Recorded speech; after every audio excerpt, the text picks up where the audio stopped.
Hola, soy Sere de Boletín, bienvenidos al análisis de los episodios 30 y 31 del anime del arco final de Bleach. Dos episodios muy interesantes por distintas razones. Uno de ellos nos trae una nueva expansión del canon que enriquece el contexto de la relación entre Ichigo y Uryu, además de otorgarnos muchísimo lore nuevo sobre los nuevos poderes del sucesor de Yhwach. Y a diferencia de la segunda batalla de Ichigo contra Yhwach exclusiva del anime, donde a algunos planos les hubiera venido bien tener más tiempo para ejecutarse en términos de acting, en esta nueva pelea entre Ichigo y Uryu se mantiene una calidad impecable de principio a fin. Encontramos dibujos muy expresivos que ensalzan las emociones de ambos, una coreografía que también acompaña con creces en la primera parte de la batalla, y además contamos con planos bastante complejos que elevan la intensidad y escala de este choque. Y por si fuera poco, el episodio 31 cuenta con una dirección muy interesante, la cual consigue dar un ligero giro de tuerca a los eventos que vemos para hacerlos mucho más atractivos a nivel visual y narrativo,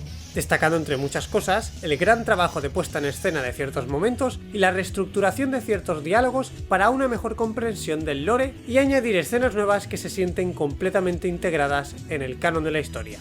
Pero bueno, en el análisis ya profundizaremos mucho más en algunos de estos aspectos. Por ahora, os recuerdo que estos análisis no contarán con spoilers y solo se analizará el contenido que nos ofrezca el episodio en cuestión. Sin embargo, en este análisis concreto sí habrá una revelación que se podría considerar spoiler por el bien de profundizar en el contenido del episodio, pues considero que el material original en ningún momento trata de esconder dicha revelación, e incluso incentiva a interpretar lo que vemos teniendo en cuenta que el lector ya tiene las herramientas para hacerse una idea de cómo se desarrollará en un futuro dicho giro narrativo. Dicho esto, vamos con el análisis del cuarto y quinto episodio de la tercera parte del anime del arco final de Bleach. ¡Vamos con el vídeo!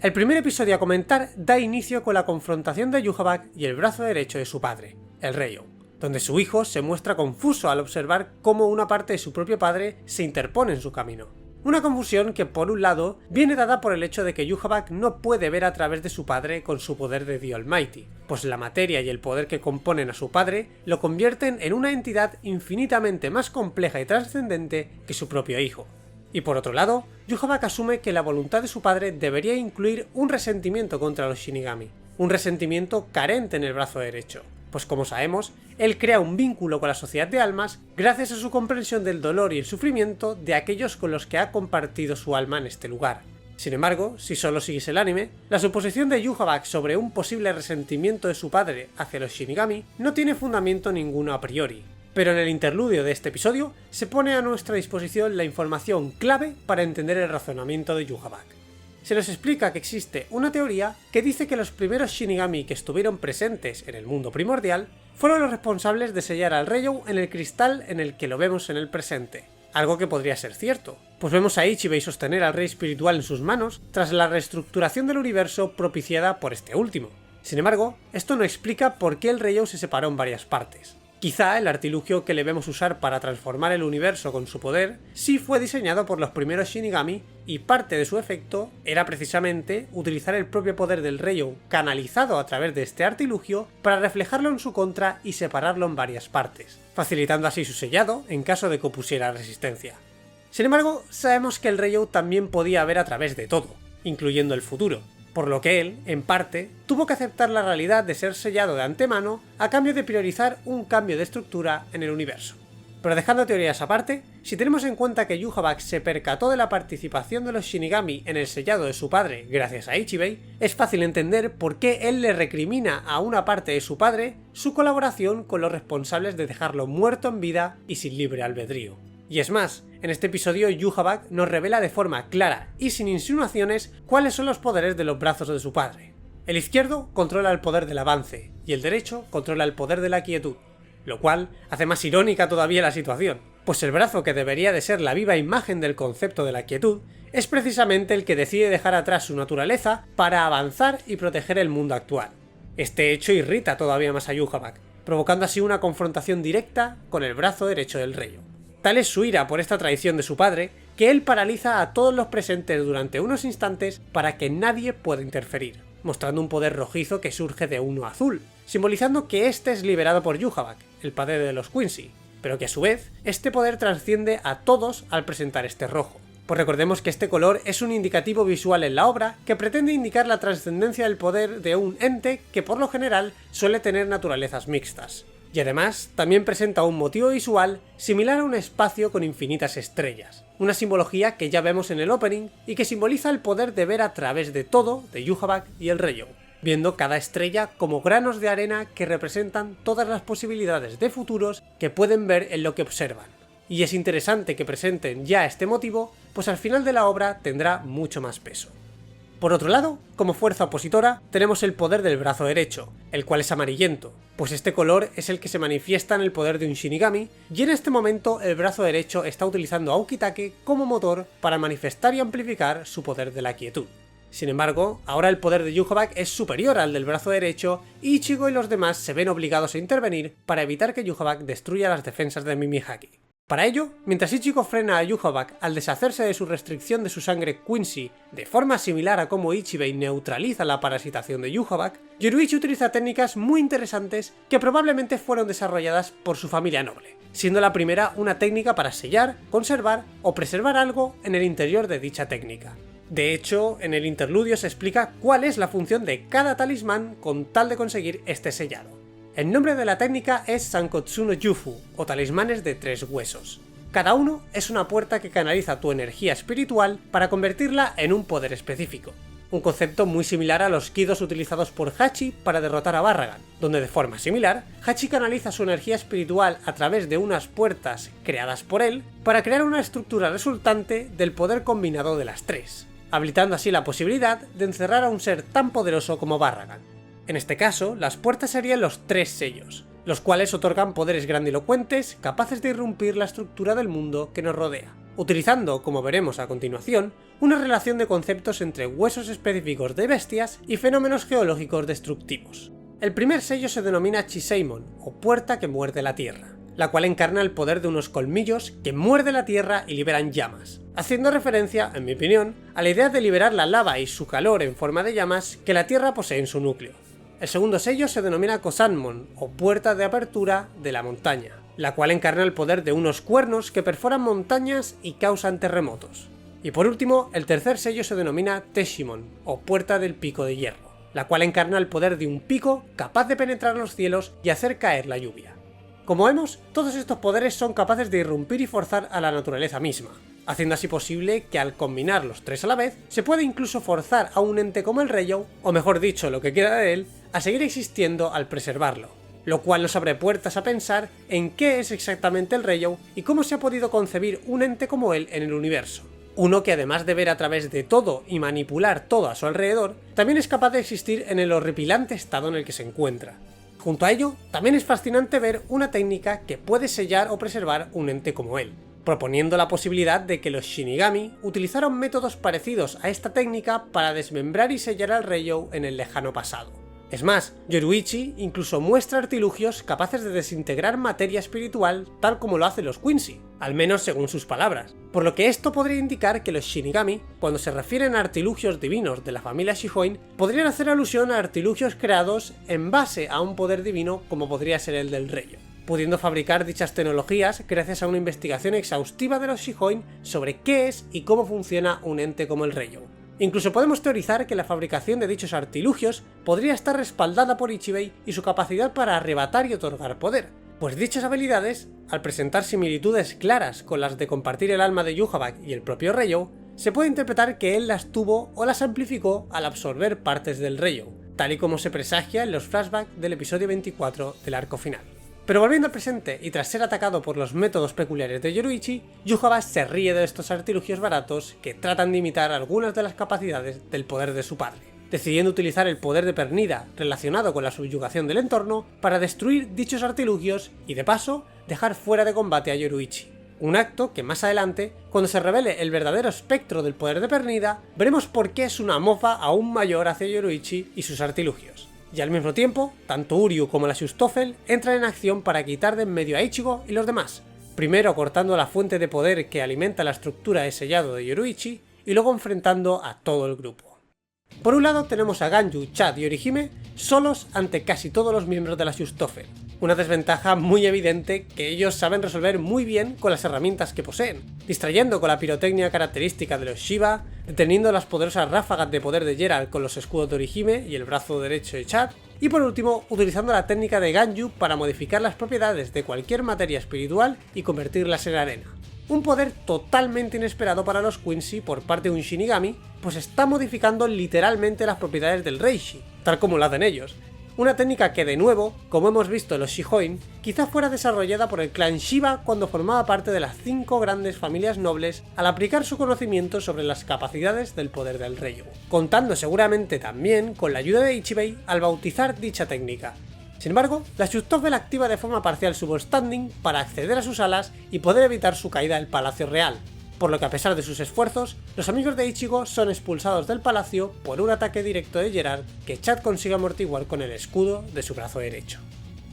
Por otro lado, con tal de frenar a Ichigo, Uryu se planta en su camino, afirmando que conoce las intenciones de Yhwach de destruir los 3 mundos, y además justificando su alianza con Yhwach por el simple motivo de ser un Quincy. Algo que claramente sirve para mostrar lealtad ante sus compañeros Quincy, pero que según las propias palabras de Uryu hasta ahora, también tiene un significado más allá.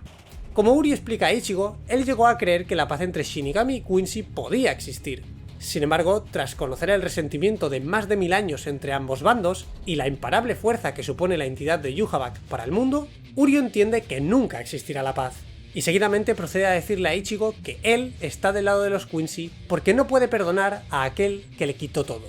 Y aunque a primera vista parezca que Uryu se refiere a que no puede perdonar a los Shinigami, en realidad estos no son el primer responsable de sus desgracias. Sin embargo, para entender el doble sentido de estas palabras, he de revelaros algo que sí se considera spoiler, por lo que si alguien está viendo de forma complementaria estos análisis tras acabar cada episodio y quiere ir completamente en blanco hasta el final de la temporada, puedes ir al minutaje que está en pantalla para saltar mi análisis sobre Uryu y sus poderes.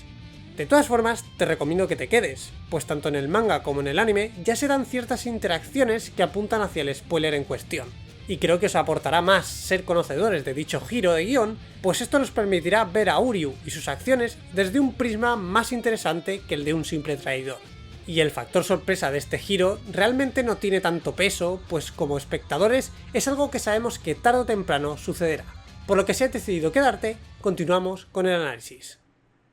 Como comentaba, Uryu responde a las dudas de Ichigo sobre su traición, justificándola con el argumento de ser un Quincy, y que nunca podrá perdonar a aquel que le quitó todo. Unas palabras que en ojos de sus compañeros Quincy se interpreta como que los Shinigami son los culpables, pues si miramos atrás, ellos asesinan a su abuelo y a cualquier Quincy de forma unilateral, aunque esto ocurre por culpa del precedente que marca Yhwach, el padre de una raza que no encaja en el orden del universo actual y líder de un ejército que hace 1000 años amenazó con alterar el status quo que protege a los Shinigami. Y si vamos a un terreno todavía más personal, la muerte de sus seres cercanos de la casa de la familia Ishida, como la es la de su propia madre, también fue provocada por las acciones de Yhwach y su selección sagrada para restaurar sus poderes. Por lo que Uryu, tras leer el diario de su abuelo y ser conocedor de que Yhwach es el responsable directo o indirecto de sus desgracias, él toma la decisión de aprovechar su posición como Quincy para unirse a Yhwach y tratar de detenerlo,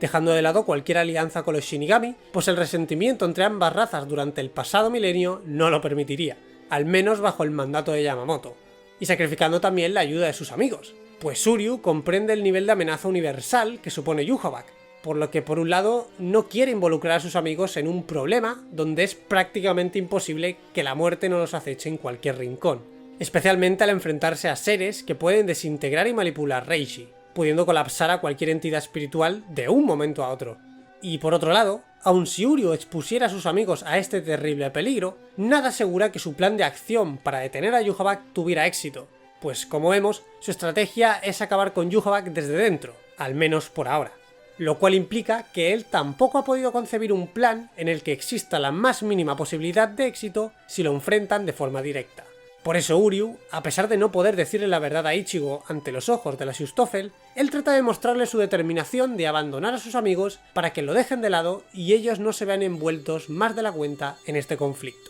Y es más, gracias a todo este contexto sobre Uryu, ahora podemos empezar a entender la naturaleza del poder que despierta al ingerir una pequeña porción del alma de Yhwach. Un poder que por ahora vemos que está relacionado con la inversión total de un evento o situación concreta,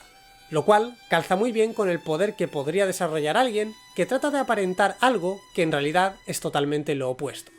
E incluso si vamos más allá, podemos relacionar su determinación por mantener dos posturas opuestas con el poder de su Ball Standing. Pero antes me gustaría comentar varias cosas que ocurren previamente a la liberación de su forma sagrada, como por ejemplo el versátil estilo de combate de Uryu, el cual hace gala de su impecable ingenio junto a sus estrategias para acabar con el enemigo de la forma más segura para él. Pero además de ello, vemos cómo es capaz de lanzar proyectiles sin necesidad de utilizar un arco o un punto de concentración del Reishi desde el que disparar las partículas espirituales acumuladas, como es el caso de las cruces Quincy. En su lugar, es capaz de disparar el Reishi desde varios puntos diferentes al mismo tiempo en una trayectoria de partículas espirituales creada por un simple movimiento de su brazo, indicando de nuevo que cuando Yhwach despertó, él no solo desarrolló su Shirift, sino que además también desarrolló en gran medida sus capacidades como Quincy para manipular el Reishi de su entorno con su poder. Y es más, Uryu incluso utiliza una forma de manifestar su arco muy peculiar, utilizando solo sus dos manos en lugar de su cruz Quincy para formar un arco temporal,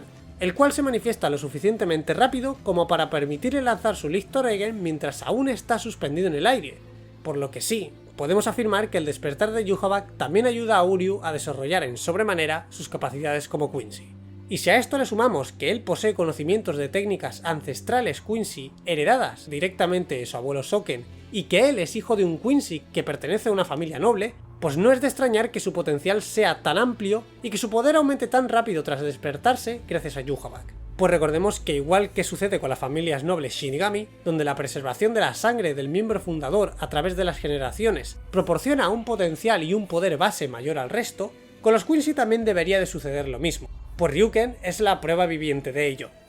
Pero volviendo al enfrentamiento entre Uryu y Ichigo, una adición muy importante que propone el anime es el hecho de que Uryu descubra en este momento que Ichigo también tiene sangre Quincy, algo que por unos instantes lo hace titubear, pues rápidamente entiende que de una forma u otra, Ichigo también ha sufrido de manera similar a él por culpa de Yhwach. Y en este instante de vulnerabilidad, Ichigo aprovecha para seguir convenciendo a Uryu de que cambie de bando, algo que, tras analizar el contexto de Uryu y su forzada pero necesaria unión con Yhwach según su criterio, podemos entender perfectamente por qué él explota impotente ante las palabras de Ichigo, revelando así la forma completa de su Ball Standing.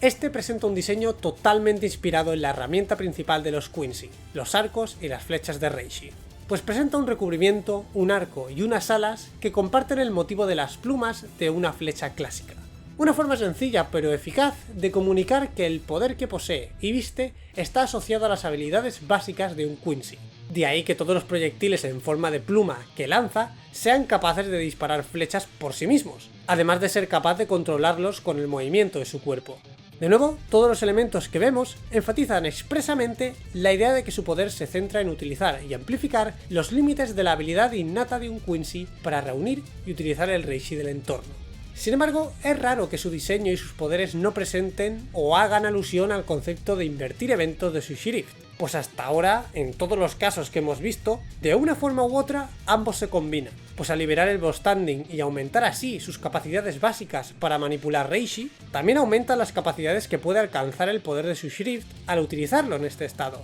Lo más parecido que vemos a esto por parte de Uryu es cuando utiliza el poder de su Shirift para invertir el momento donde recibe el Getsuga Yujisho para no recibirlo. Pero esto ya es algo que le hemos visto hacer sin contar con el aumento de poder que le proporciona su Ball Standing. Por lo que claramente, ya sea de forma voluntaria o no, Uryu mantiene separados ambos poderes. Algo que, como he dejado entrever antes, podría darse por culpa de mantener una cara visible a los ojos de los demás que en realidad no es cierta. De hecho, algo que puede dar fuerza a esta teoría es el propio Ball Standing de Uryu, el cual emite un sonido muy molesto y angustioso, como si su propio poder estuviera manifestando la incomodidad de Uryu al tener que ocultar sus intenciones y actuar de forma contraria a sus pensamientos, limitando así en cierta forma el potencial de su Ball Standing e incluso el de su Shirift, por consiguiente impidiendo que él pueda mezclar ambos poderes al mismo tiempo por ahora y así hacer trascender su poder. Sería algo parecido a la lógica utilizada por los Shinigami y sus Zanpakuto, donde el Shinigami, hasta que no se conoce realmente y resuelve sus diferencias consigo mismo,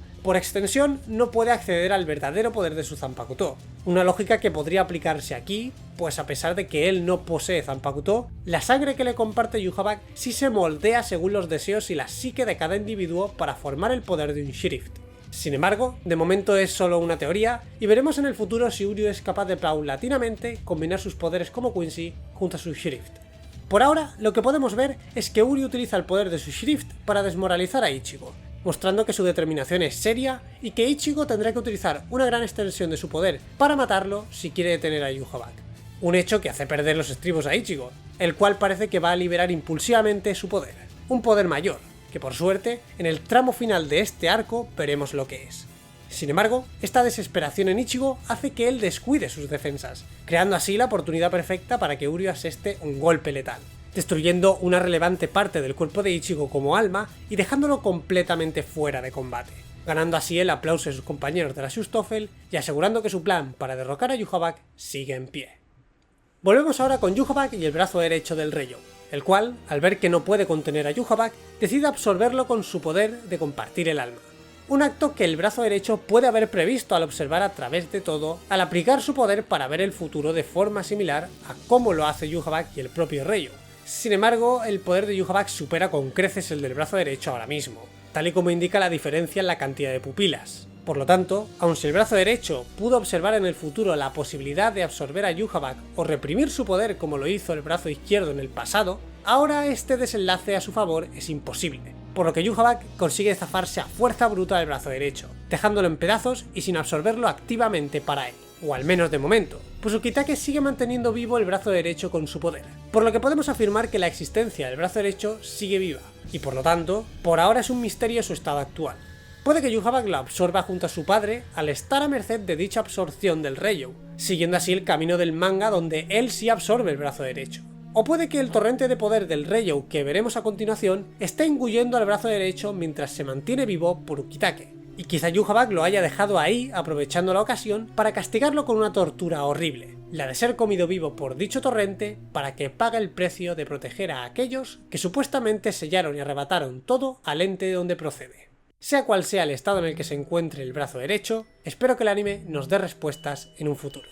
Volviendo con Yhwach, tras deshacerse del brazo derecho, este procede a cumplir con su objetivo de consumir a su padre y así obtener el poder necesario para reestructurar el universo a su antojo. Para ello, primero se respalda en el poder de sus camaradas junto al suyo para atizar un golpe suficientemente poderoso como para destruir el sello que contiene el rey espiritual. Algo que en mi opinión Yhwach podría haber hecho por sí solo, pues anteriormente hemos visto cómo ha sido capaz de atravesar el sello e incluso pasar a través de su padre. Sin embargo, creo que Yhwach utiliza el poder de sus camaradas para romper el sello de forma inmediata y que no le requiere un tiempo considerable por sí mismo. De esta forma, el Reiyou queda liberado, y vemos como de forma instintiva, el propio Reiyou trata de reestructurarse otra vez tras ser cortado en dos por Ichigo. Pero antes de que algo así pase, Yhwach utiliza su poder de compartir el alma heredado de su padre para absorber todo lo que queda de este último. Sin embargo, asimilar el poder de un ser que trasciende por encima del propio universo tiene sus consecuencias, incluso para su hijo Yhwach.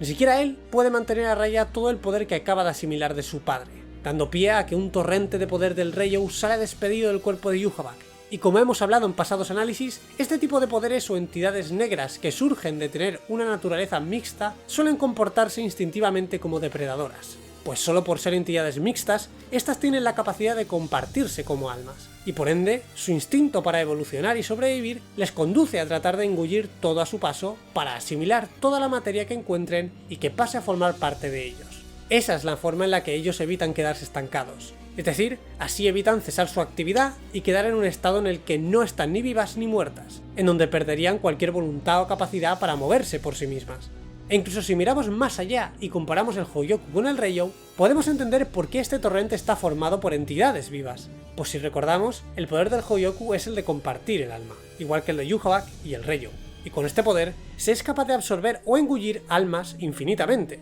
De hecho, esta es la manera en la que Aizen fortalece su propio Hogyoku. Por lo que, si tanto Yhwach como el Hogyoku se fortalecen de esta manera, quiere decir que el Reiyou también, pudiendo asumir que él está conformado por una infinidad de almas. De ahí que al liberarse un torrente de su poder, este se libere en forma de innumerables entes o almas que carecen de razón, pues pierden la capacidad de pensar por sí mismas al pasar a formar parte de una entidad mayor, tal y como sucede con los Hollows que son engullidos por otros Hollows, y de ahí que al liberarse solo actúen por instinto para sobrevivir. Lo curioso aquí es que teniendo una amplia gama de materia espiritual para engullir en el Palacio del Ryo, estas deciden ir directamente al lugar exacto donde se encuentran los Shinigami, engullendo por el camino incluso la membrana protectora del Seretei, que fue modificada por Yhwach, por lo que la teoría de que este torrente de poder es en realidad una manifestación del odio acumulado hacia los Shinigami por sellar al Ryo coge todavía más fuerza. Más aún si tenemos en cuenta que ya hemos visto cómo partes del Ryo desarrollan su propia voluntad, por lo que no es de extrañar que una porción del poder del Ryo haya desarrollado por sí mismo un rencor hacia los Shinigami desde que fue sellado y privado de su libertad, negándole en esencia su deseo primitivo de expandirse y engullir todo a su paso. O quizá este torrente del poder del Ryo, al pasar a través de Yhwach, se hayan alimentado del rencor de Yhwach hacia los Shinigami y por eso deciden atacar directamente a estos últimos. Sea cual sea el motivo, la cuestión es que este torrente, tras ser liberado del sello de los Shinigami, empieza a engullir tanto a los cuerpos de los Shinigami como a cualquier poder que estos canalicen a través de sus Zanpakutos. Pero como hemos mencionado en anteriores análisis, la expansión de dichos entes puede ser detenida por un poder equivalente o superior, por lo que cuando todo parece perdido, este torrente es detenido de inmediato por una presión espiritual descomunal. Una presión tan elevada que incluso los entes del torrente del Ryo comienzan a desintegrarse e implosionar, revelándose así al único presente en el Seretei capaz de realizar tal hazaña, Sosuke Aizen. Y como no podía ser de otra manera, su regreso está plagado de su calmada arrogancia al mostrar su monstruoso poder frente a sus recientes enemigos, además de tratar de provocarlos solo con el poder de sus palabras. Sin embargo, ante el lógico desprecio de los presentes hacia él, Shunsui toma la responsabilidad por liberar a Aizen. Y como comandante del Gotei 13, él también se encarga de hacer entrar en razón a todos, pues es innegable que el poder de Aizen puede marcar la diferencia entre ser aniquilados por Yhwach o tener alguna posibilidad de detenerlo. De hecho, las palabras sobran ante la exhibición de poder espiritual que realiza Aizen, desintegrando sin esfuerzo las formas de vida procedentes del torrente del poder del rey espiritual, e incluso utilizando un Kurohitsuki que consigue destruir la membrana protectora del Seretei modificada por Yhwach en un abrir y cerrar de ojos, mostrando un poder destructivo que debería ser imposible incluso para él al contar con las restricciones que porta, y mucho menos sin recitar el encantamiento del Kurohitsuki para utilizarlo a su máxima potencia. De hecho, el propio Urahara especula que Aizen podría ser más fuerte que cuando luchó contra Ichigo,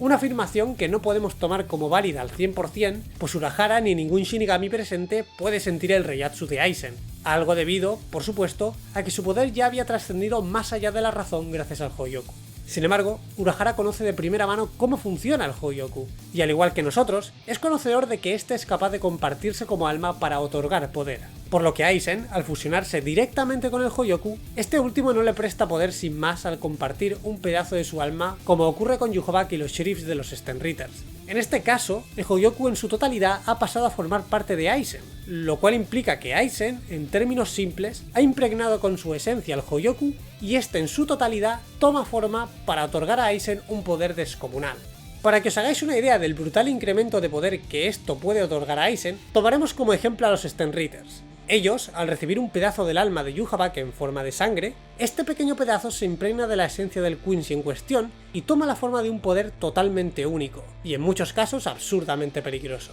Hasta el punto de que personajes que quizá no tienen el poder para equipararse a un capitán o a un ser trascendental, su sheriff les permite interactuar con dichas almas superiores y causarles efectos o daños, como por ejemplo el hecho de que Quilge pueda contener a Ichigo en su jaula con su poder a pesar de ser muchísimo más débil en términos de poder espiritual. Por lo tanto, si solo un pequeño pedacito del alma de Yhwach ya es capaz de otorgar a Quincy's comunes la capacidad de interactuar con seres superiores, ahora imaginaos qué pasaría si Yhwach se compartiera como alma en su totalidad con alguien. Este se volvería infinitamente poderoso e incluso sería capaz de trascender hasta el nivel de Yhwach, pues lo habría absorbido en su totalidad.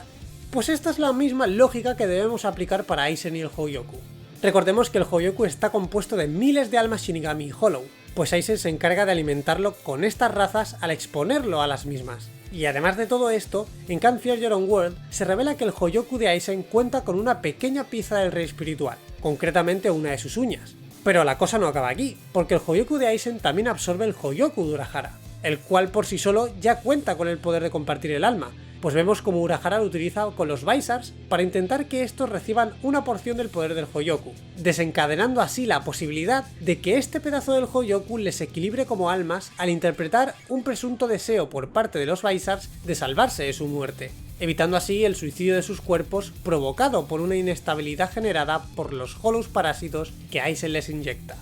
Por lo tanto, si Urahara era consciente de que su Hoyoku podía influenciar a otros entes, quiere decir que este quizá también poseía un trozo del rey espiritual, o bien una mezcla suficientemente grande de distintas razas que le permita tener la esencia y poder mixto necesario para compartirse como alma. Y si juntamos todos estos factores, nos queda que el Hoyoku que absorbe Aizen contiene un poder descomunal al contar con partes del Rayon y una masiva acumulación de almas de distintas razas, por lo que es comprensible que Aizen, al incorporar todo su poder y esencia en su Hoyoku, pues este amplifique su poder a niveles que desafían toda lógica. De hecho, gracias a un nuevo diálogo de Aizen en el anime, podemos hacernos una idea de dónde está el techo del poder de Aizen, pues este, tras escuchar a Urahara especular sobre el incremento de su poder, Aizen procede a explicar qué son las formas de vida procedentes de este torrente negro de poder, validando además su explicación al decir que él sí puede sentir las alteraciones en el Reiatsu de Yhwach, algo que solo él, Ichigo y quizá Ichibei pueden sentir, indicando que como mínimo,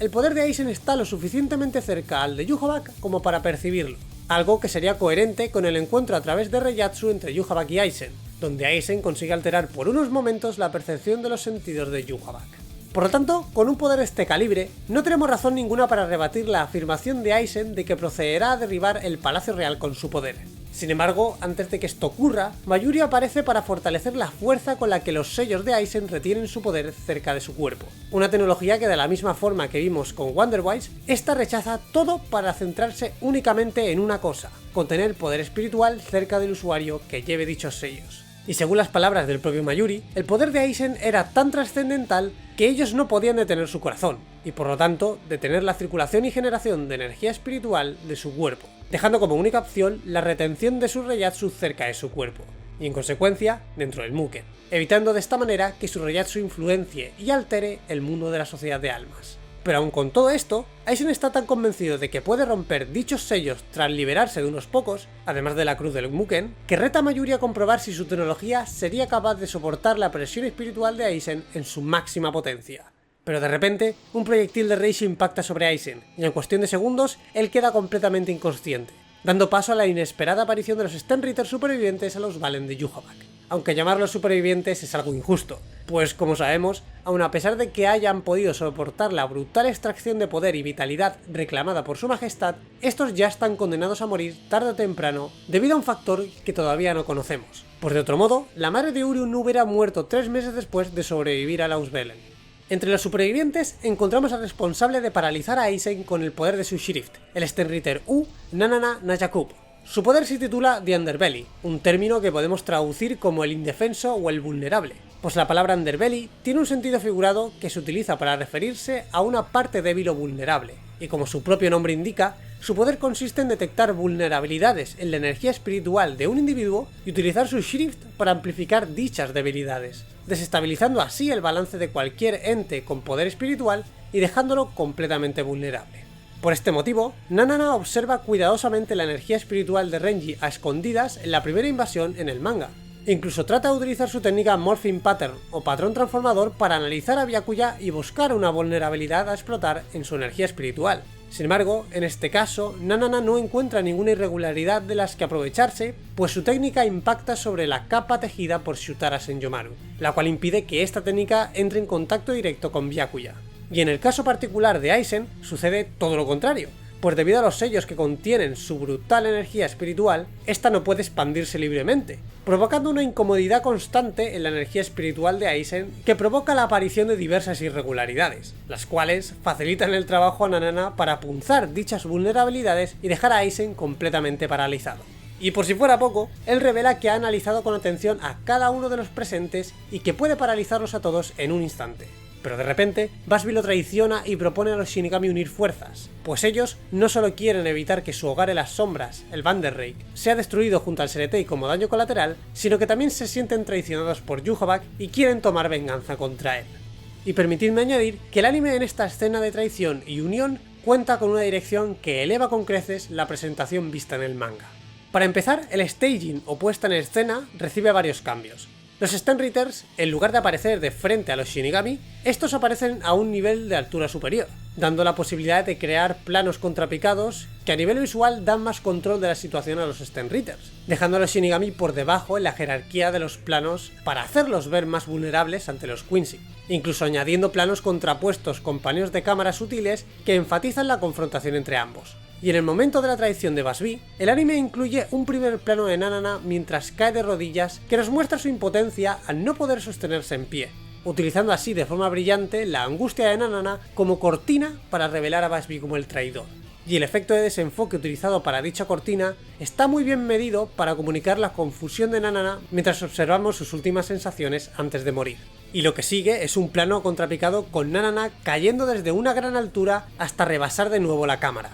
Un plano que junto a la caída seca y dura del siguiente plano ensalzan la brutalidad del golpe a peso muerto que recibe Nanana. Y de nuevo vemos el recurso de utilizar a Nanana como cortina para quedarnos con Shunsui y continuar de forma orgánica con la negociación entre ambos bandos. Pero además de esta nueva puesta en escena, también encontramos una nueva elección de luces y sombras, manteniendo a los Stenritters a contraluz para dar una sensación mayor de amenaza al contrastarlos con la luz general que recibe los Shinigami. Pero lo más interesante para mí es cómo han aprovechado este contraste de luces para presentar los motivos de la traición de los Stenritters y su eventual unión con el bando contrario. Me explico. Sabemos que el hogar que estos Quincy quieren proteger se encuentra en las sombras del Seretei. Por lo tanto, se ha tomado la decisión de mantener en la sombra a los Stenritters en todos los planos en los que ellos están explicando los motivos de su traición hacia su compañero, y conforme la negociación llega a un consenso mutuo, los Quincy pasan poco a poco de las sombras a la luz, creando un recurso visual muy sencillo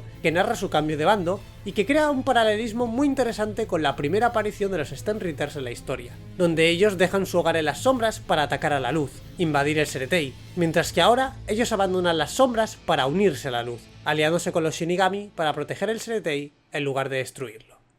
De esta forma pasamos de forma natural a un discurso por parte del Capitán Comandante, el cual reúne a todos los Shinigamis que quedan vivos junto a los nuevos aliados Quincy para explicar sin tapujos ni medias verdades la gravedad de la situación, y en el proceso dejando las diferencias entre estos Quincy y el resto de los Shinigami en el pasado para unirse por un objetivo común: proteger el mundo en el que habitan, mostrando una transparencia por parte de Shunsui que Yamamoto jamás tendría con sus subordinados, pudiendo apreciar cómo el Gotei 13 ha dejado atrás las rígidas y arcaicas costumbres que veíamos al principio de la historia, adaptándose a la situación y compartiendo la carga de proteger el mundo entre todos los presentes. Un hecho que deja marca en los pensamientos de Aizen, el cual es la antítesis del concepto de unión y trabajo en equipo. Su soledad, propiciada por su monstruoso poder y su creencia de que no debe dejar su destino en manos de entidades inferiores a él, lo llevan a repudiar conceptos básicos de las relaciones humanas, viendo como signos de debilidad cosas como apoyarse en los demás y dejar que otros ayuden a resolver tus problemas. Sin embargo, en este instante donde uniones imposibles ocurren por un interés común, Aizen observa cómo se genera esperanza, y en consecuencia, unas acciones que quizá puedan cambiar el terrible destino que les espera. Y es precisamente en ese concepto de doblegar al destino donde Aizen empatiza con ellos, y por encima de todo, se percata más que nunca de cómo la voluntad de un solo hombre ha propiciado este cambio. Justo lo que Aizen pretendía conseguir estando solo y a base de fuerza bruta. Y como si el destino quisiera darle una lección, Aizen se percata de que sus creencias y métodos lo dejan fuera de cumplir su deseo, mientras que Ichigo, el hombre que ha cambiado el destino de todos a su alrededor, incluyendo a Aizen, sí ha conseguido alcanzar el Palacio Real con su filosofía, una fundamentada en florecer valentía y esperanza al establecer lazos con aquellos que lo rodean, dando lugar a una fuerza capaz de desafiar al destino. En este caso, Aizen observa cómo todos unen fuerzas para crear una puerta para llegar al Palacio Real, un hito que a nivel personal lo irrita, pero que le produce un golpe de realidad que sin duda cambiará su forma de juzgar el mundo que lo rodea.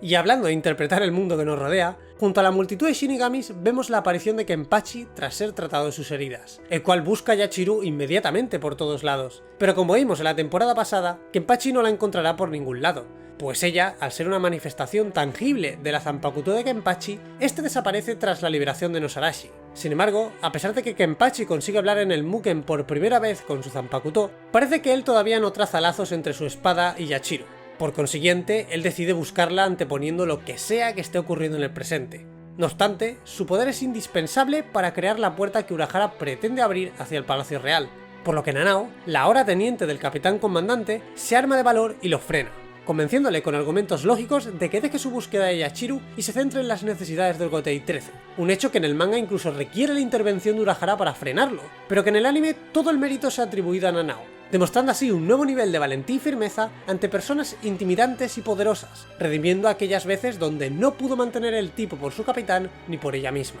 mostrando una evolución que tendrá su desenlace durante esta misma temporada.